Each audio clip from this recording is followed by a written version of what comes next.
BFM TV face à face. Apolline de Malherbe.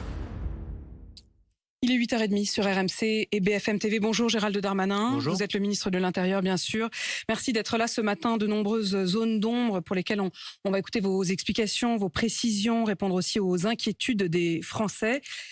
L'attaque terroriste samedi soir aurait-elle pu être évitée? L'assaillant avait déjà été jugé, déjà condamné, fiché S, particulièrement suivi par les services de police, par les services de renseignement, par les services médicaux. De ce que je sais, l'enquête du parquet national antiterroriste le dira encore mieux. Nous avons fait le maximum dans le cadre de la loi actuelle. En tout cas, les services du ministère de l'Intérieur ont fait le maximum. Voilà quelqu'un qu'on a arrêté en 2016, qui s'est converti à l'islam en 2015, très jeune, qui a fait 4 ans de prison. Il a fait l'intégralité à quelques jours près de sa peine de prison, qui a été suivi judiciairement. Et grâce à ce suivi judiciaire, le médecin psychiatre a pu de nouveau faire une injonction de soins parce qu'il a une maladie mentale manifestement très prononcée. Et une fois qu'on a terminé cela, la peine de prison, le suivi judiciaire et psychiatrique, il y a manifestement eu un ratage, non pas dans le suivi des services de renseignement, mais il y a eu un ratage manifestement psychiatrique, puisque les médecins, à plusieurs reprises, ont considéré qu'il allait mieux, qu'il était plus normal et qu'il pouvait vivre, si j'ose dire, librement. Il y a manifestement... Il y a manifestement quelque chose qui tourne autour de cela. Il y a quelqu'un de malade mentalement, qui ne prend plus ses médicaments, qui ne prend plus son soin pour soigner ses délires et qui passe à l'acte. Incontestablement, il faut réfléchir à tout pour protéger les Français. C'est bien sûr le cas du travail des services de renseignement, c'est bien sûr le cas dans la justice. Et ça va être le cas, évidemment, dans la médecine. On va remonter le fil et la question aussi de ce qu'il a dit aux enquêteurs à plusieurs reprises en 2016, mais aussi en 2020, où, semble-t-il, il a tenté au minimum de duper les enquêteurs. Mais puisque vous êtes sur la question des soins et que vous estimez qu'il y a eu un ratage sur ce point, la réponse que vous avez commencé à évoquer hier, c'est celle d'un suivi avec une injonction de soins qui puisse être donnée par la police, malgré les décisions des médecins ? Qu'est-ce qui s'est passé? Il s'est passé que, voilà, quelques semaines, sa maman qui, lorsqu'il lui était en prison, disait qu'il voulait les égorger. Donc sa maman, apeurée, est allée voir les services de police pour dire « Mon fils ne prend plus ses médicaments ». La police, la DGSI d'ailleurs, l'a recontacté et lui a proposé de demander l'hospitalisation par tiers. C'est ça. L'hospitalisation d'office, hein? Oui, mais demandée par quelqu'un de la famille. Hein, le préfet, le maire... peut vous mettre sous hospitalisation psychiatrique, mais après avis médical d'un médecin généraliste. On voit bien que dans le cas très précis, il faudrait un médecin psychiatre pour constater qu'il ne prend plus ses médicaments. Et aujourd'hui, la loi ne le permet pas. Mais un tiers, votre maman, par exemple, pourrait le faire. Elle ne l'a pas voulu, manifestement, parce qu'elle avait peur de son enfant, ce qui est bien compréhensible. Et puis, quelques jours après, elle est revenue pour dire, manifestement, ça va mieux. Bon. Dans un cas comme celui-ci, puisque le cas de cet assaillant terroriste était passé fin octobre, puisqu'il avait déménagé dans l'Essonne, dans la réunion du préfet pour savoir quels étaient les gens qui étaient particulièrement dangereux dans son département, le préfet ne peut pas demander, ne peut pas enjoindre, ne peut pas forcer, on ne peut pas arrêter quelqu'un dans la rue ou chez lui pour le présenter devant un médecin psychiatre et pour constater que cette personne manifestement ne va pas bien. C'est ce qu'il faudrait changer, me semble-t-il. Il faudrait que le préfet puisse se substituer et obliger quelqu'un, faire intervenir la police pour l'interpeller, pour le présenter devant un médecin psychiatre. C'est ce qu'on appelle une injonction administrative. Aujourd'hui, il y a des injonctions judiciaires sous le contrôle d'un juge. Aujourd'hui, il faudrait sans doute, à l'allure de ce cas, faire une injonction administrative. Mais là encore, ça c'est la théorie. Dans la pratique, vous connaissez l'état de la psychiatrie en France. On est aujourd'hui, et ce sont les chiffres de la Fédération française de psychiatrie, avec 30% des postes en hôpital psychiatrique qui ne sont pas pourvus. On a aujourd'hui moins de 32 000 lits d'hospitalisation, c'est 60% de moins qu'en 1970. Et pour les enfants, lorsqu'on demande un premier rendez-vous en psychiatrie, il y a un délai minimum de 5 mois et jusqu'à 1 an dans certaines régions. Donc moi, je veux bien qu'on dise, le problème maintenant, c'est qu'il faut un suivi psychiatrique, il faut des injonctions de soins, mais quand on voit l'état dans lequel est aujourd'hui la psychiatrie en France, est-ce que c'est pas refiler le bébé avec l'eau du bain ? Non, c'est un travail évidemment collectif et je suis élu local, je vois très bien les difficultés qu'a aussi la psychiatrie en France. Vous me demandez ce qui, au niveau du ministère de l'Intérieur, nous permettrait de pouvoir empêcher ces personnes de passer à l'acte. Je vous dis ce qui se passe. Là, en l'occurrence, il ne s'agit pas d'une absence de médecins. Il s'agit que des médecins, mais je comprends bien que ce ne soit pas une science exacte, absolument exacte, la psychiatrie, des médecins qu'il soit généraliste ou psychiatre, ont dit qu'il pouvait éviter de continuer à prendre son traitement. Mais si le c'est pas préfet- une absence de médecin. Ça veut dire que si le préfet, reprenons encore cet exemple, le préfet, imaginons à la suite du signalement de la mère de cet assaillant, ce que vous voulez mettre en place aujourd'hui, imaginons que ça existait déjà, donc la mère signale la dangerosité de son enfant en disant attention, il ne prend plus de médicaments. Le préfet, parce qu'il en aurait la possibilité, dit eh bien, on va imposer qu'il voie un psychiatre. D'abord, Mais là, le psychiatre pourrait dire exactement ce que le psychiatre a dit, c'est-à-dire il n'a pas besoin d'être soigné. Il y a des psychiatres qui ont vu ce jeune homme et qui ont dit il ne présente plus de dangerosité. Ça, c'était au mois d'avril, donc il s'est passé un petit peu de temps. Le fait que la mère témoigne, y compris anonymement, était quand même plutôt une circonstance aggravante. Et puis surtout, ça aurait permis au préfet de demander aux policiers de l'interpeller. Ici, le préfet ne pouvait pas interpeller cette personne ni dans la rue ni chez lui, ce qui aurait permis peut-être, par ailleurs, d'avoir un échange avec lui, peut-être de demander au juge des libertés de la détention une visite domiciliaire, ce qui avait été refusé en 2020. Bref, des éléments nouveaux qui auraient permis à la police de justifier la visite chez lui, la perquisition chez lui, ou le constat que cette personne ne prend plus ses médicaments. Moi, ce que je vais vous dire, c'est qu'il n'y a aucune question taboue, je crois, pour protéger les Français. Les Français, ils ont une appréhension tout à fait légitime devant la menace terroriste, dont j'ai plusieurs fois dit sur votre plateau qu'elle était extrêmement présente. On voit bien que là, c'est un cas qui lie l'islam radical, incontestablement, et la maladie mentale. Je dois dire la vérité aux Français que les cas comme cela sont nombreux. 20%, hein, on estime que 20% des suivis pour radicalisation sont atteints de troubles psychiatriques. Plutôt 30% que 20%. Le fait est, c'est pas une excuse. Nous disons pas ceux qui passent à l'acte ne sont que des malades psychiatriques. On dit qu'ils sont radicalisés, incontestablement radicalisés avec l'islam radical, et se mêle à ça la maladie psychiatrique. Donc 30% des personnes que nous suivons, c'est beaucoup de personnes. Donc il faut vraiment se rendre compte que c'est pas un métier simplement de policier pour protéger les Français de ces personnes. C'est un métier de médecin, de juge et de policier. Et je crois qu'Aurélien Rousseau, qui a pris en charge le ce ministre dossier, de la Santé, hein. Ouais, exactement, l'a pris vraiment à bras-le-corps, puisque à peine son arrivée, il vient d'arriver depuis quelques semaines au ministère de la Santé, il a demandé que des psychiatres soient présents partout auprès des préfets, dans tous les départements, pour désormais passer ces cas en revue. Ça date pas de samedi, il l'a fait voilà plusieurs semaines et je le remercie. Il y a la question psychiatrique, il y a la question aussi du sortant de prison. C'est d'ailleurs la première fois, après de nombreuses alertes, vous-même comme de nombreux spécialistes de ces questions, disent depuis des années, attention, la prochaine menace, ce sera ceux qui ont été condamnés et qui sortent de prison. Oui. Au moment où on se parle, Gérald Darmanin, combien de personnes ont été condamnées pour terrorisme et sont sorties, et combien s'apprêtent à sortir dans les semaines ou les mois qui viennent? Alors, les personnes qui ont été condamnées et qui, en prison, sont radicalisées, soit parce qu'ils sont condamnés parce que radicalisés, soit parce qu'en prison, ils se sont radicalisés. Ce sont deux publics différents, mais qui posent la même dangerosité. Depuis 2018, depuis que nous faisons ces comptages comme cela, depuis qu'il y a des condamnations pour terrorisme, c'est 340 personnes. 340. Et l'année prochaine, ce sera entre 30 et 35 personnes. Elles sont suivies comme lui était? Elles sont très suivies. Alors, elles ne sont pas toutes en France, parce que nous en expulsons énormément. Je rappelle que tous les étrangers délinquants condamnés par radicalisation sont expulsés du territoire national. Voilà, je pense que c'est quelque chose d'important de le savoir pour les Français. Mais là, il y a un Français qui est sortant de prison et qui est suivi. Il est sous écoute téléphonique, sa voiture est balisée. Il est suivi évidemment extrêmement fortement par la DGSI, mais on voit bien que l'attentat qu'il commet, c'est un couteau, un marteau dans une rue de Paris.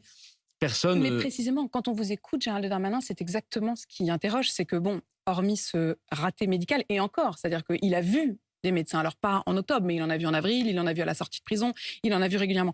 Il a vu des enquêteurs, il a d'ailleurs tenté de les duper, il ne les a pas dupés en 2016, puisqu'alors qu'il leur disait « je suis pas du tout radicalisé, je me suis déradicalisé », ils l'ont malgré tout condamné et il a fait toute sa peine de prison. Mais en 2020, en revanche, il les a, semble-t-il, dupés, puisqu'il a dit « je me suis déradicalisé ». Alors, si vous me permettez, c'est pas le cas, puisqu'en 2020, il sort de prison, il porte un discours qui consiste à dire « voilà, je ne suis plus dans l'islam radical ».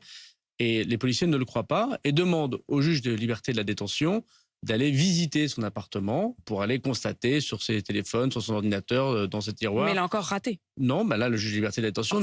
Parce que ça leur a été refusé. Voilà, par le juge. Bon, moi, je respecte les décisions de justice, mais ça leur aurait peut-être permis de constituer des faits... La menace a été minimisée.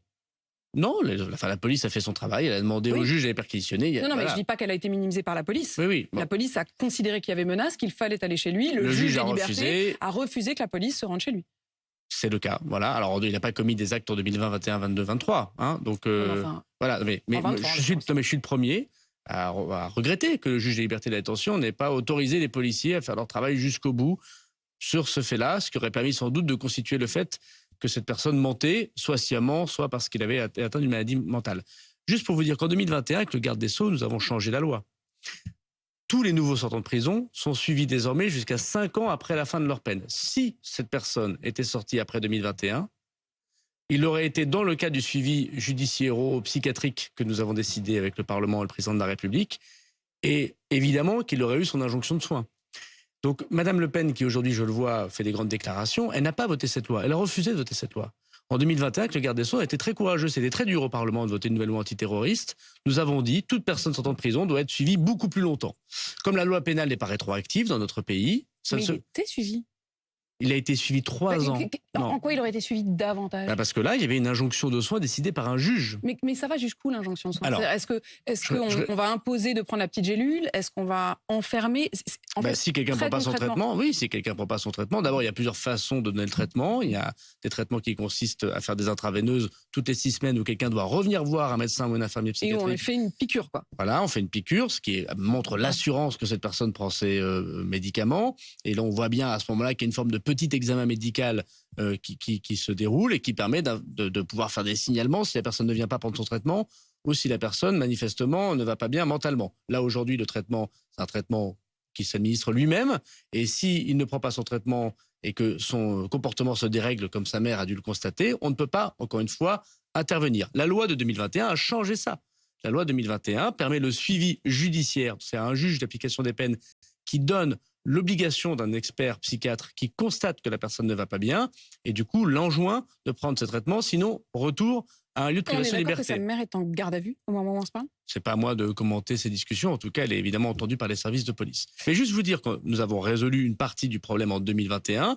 Pour cette personne, comme il est sorti avant 2021, la loi ne s'appliquait pas à lui, mais tous les sortants de prison aujourd'hui ont un suivi beaucoup plus long grâce à l'action qu'on a menée avec le garde des Sceaux. On va revenir sur les réactions politiques. Vous évoquiez à l'instant Marine Le Pen, mais encore un mot sur son parcours. Parce que lorsque l'on regarde, il y a aussi ce lien avec des terroristes. Il a eu un lien, en tout cas sur Internet, avec l'assassin des couples de policiers de Magnanville. Il a eu un lien avec l'assassin du père Hamel. Il a eu un lien avec l'assassin de Samuel Paty. Et pourtant, en effet, il passe à nouveau à l'acte.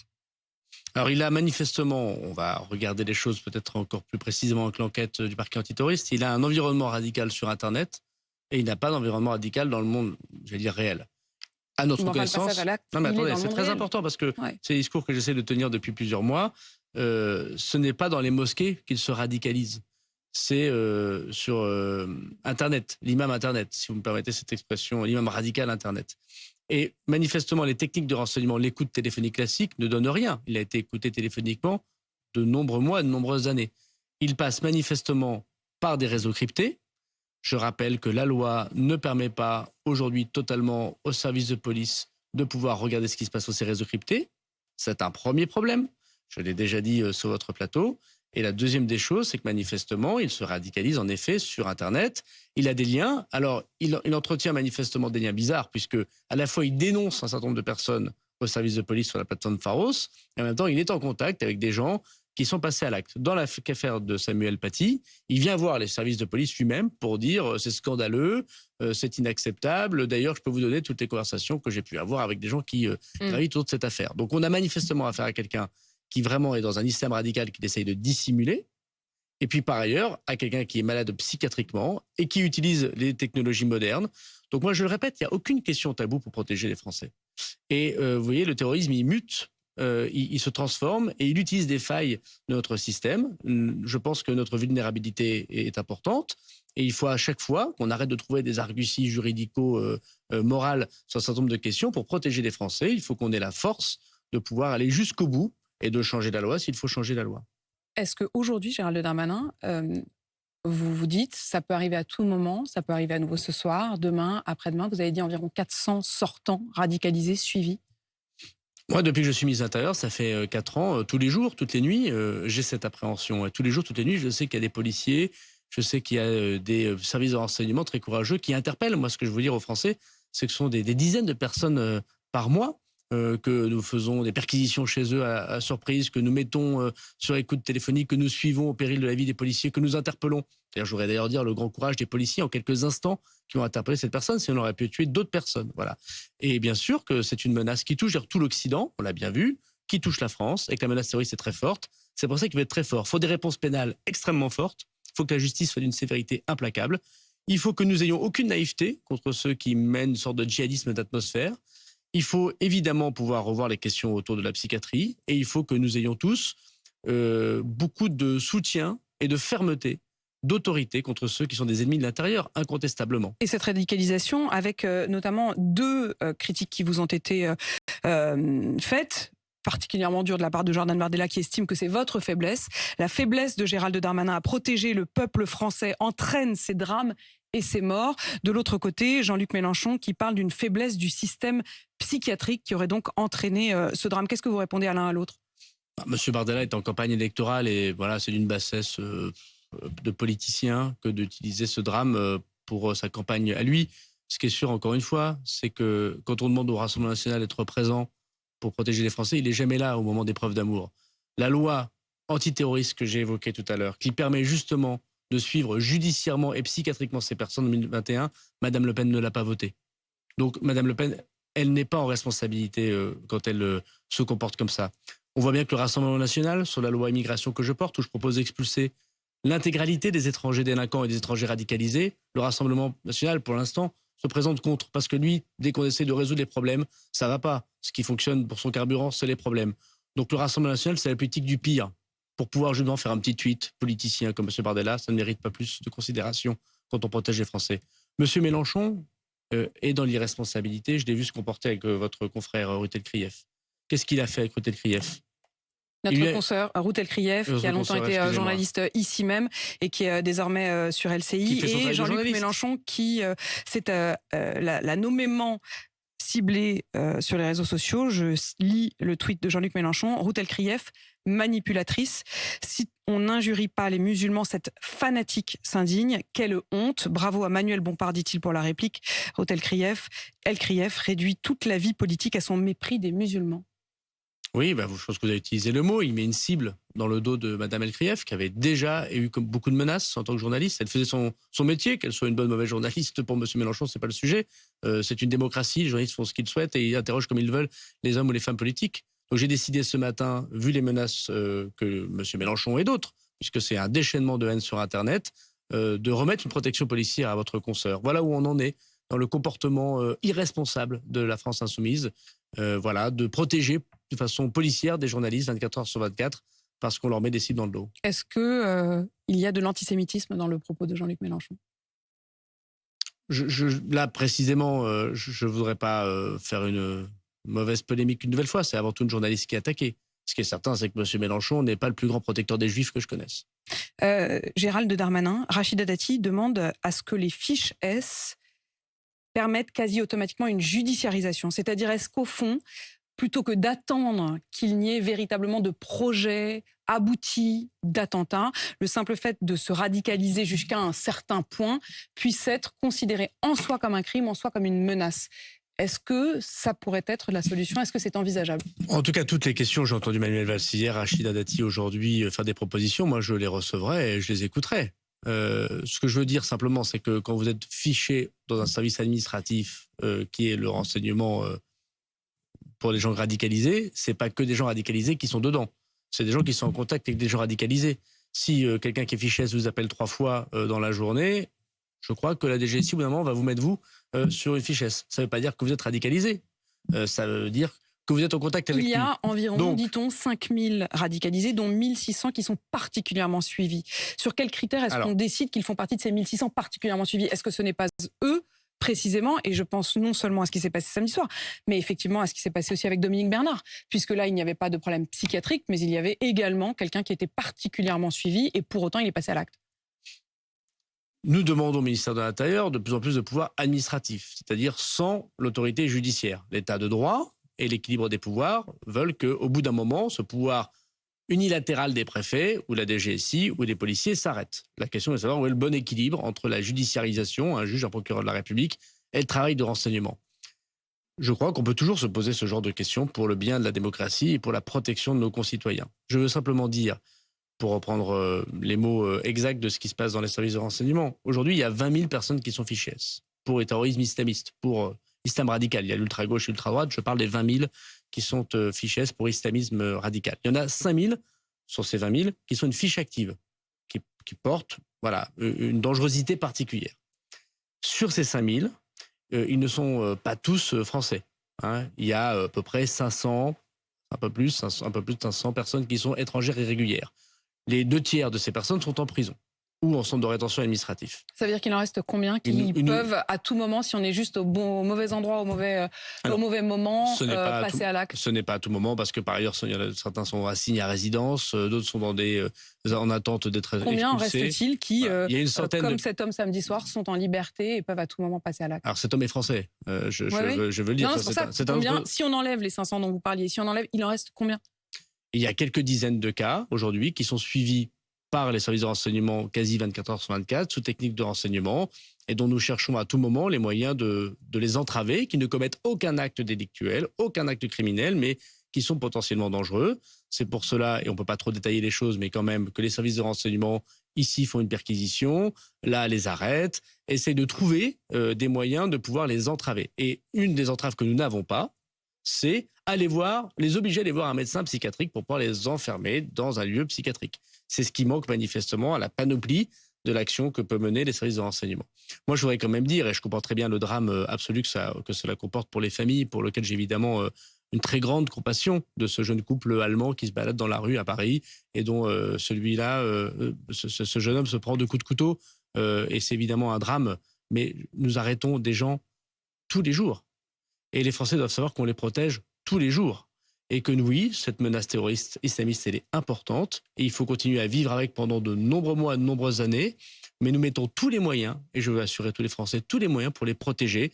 Et on doit encore améliorer la loi, sans doute. Et c'est pour ça que je me bats tous les jours. Et vous êtes en l'occurrence pour améliorer la loi sur cette question psychiatrique, on l'a bien compris. C'est la mesure sur laquelle vous avancerez. Gérald Darmanin, merci d'avoir répondu à mes questions ce matin. 8h52 sur RMC BFM TV.